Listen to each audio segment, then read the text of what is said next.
How to fix UniCredit Bank app not working. First, make sure you have a stable internet connection.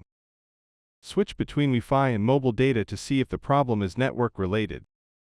If the app still won't load, move to the next step. Close the UniCredit app completely, then restart your phone. Sometimes a simple reboot clears temporary glitches. Go to the Google Play Store or Apple App Store and check if there's an update for the UniCredit app. Using the latest version often fixes bugs and compatibility issues.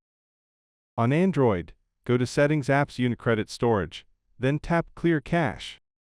If that doesn't help, choose Clear Data, but remember, you'll need to log in again afterward.